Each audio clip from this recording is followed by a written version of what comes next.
সাবিলা নূর তো নায়িকা নায়িকা লাগে না, তাহলে কি কারণে সে কিভাবে এটা নায়িকা হয় আসলে? এই জিল্লু মালদে বাংলাদেশে তো একটাই হিরো শাকিব খান। মেসির সাথে আমার দেখা হয়েছিল, একসাথে পার্টি করেছে ওখানে। ওটা যে মেসি কেউ মানে কেউ তাকাইনি আচ্ছার মতো। আমিও পিকচার তুলো না, এটা আসলে হয় না কোনো তো।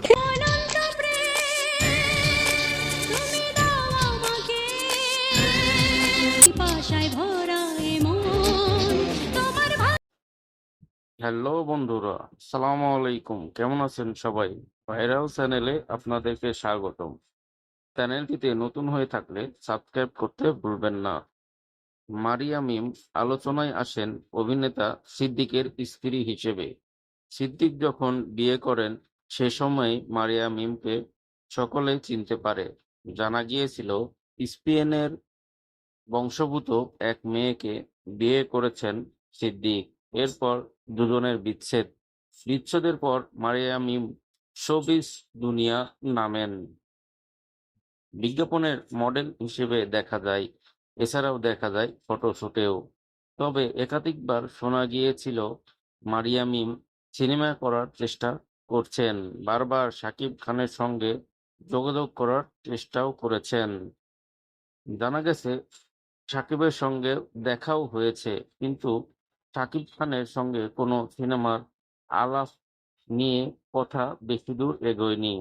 তবে মারিয়া মিম দাবি করলেন শাকিব খানের সিনেমার প্রস্তাব তার কাছে এসেছিল, কিন্তু তিনি করেননি। এর কারণ তিনি নাকি বিদেশে ছিলেন সে সময়।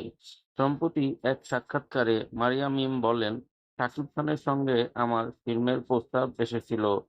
সে সময় আমি বিদেশে থাকায় সিনেমাটি করা হয়নি। এছাড়াও আসন্ন ঈদে শাকিব খান অভিনীত মুক্তি পেতে যাওয়া তাণ্ডব চলচ্চিত্র নিয়ে এই মডেল বলেন, শাকিব খানের আরেকটা নাটক হতে যাচ্ছে।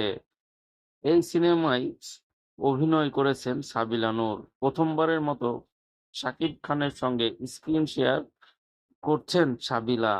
এ প্রসঙ্গে মিম বলেন, আসলে সাবিনা নূরকে ঠিক নায়িকা মনে হয় না।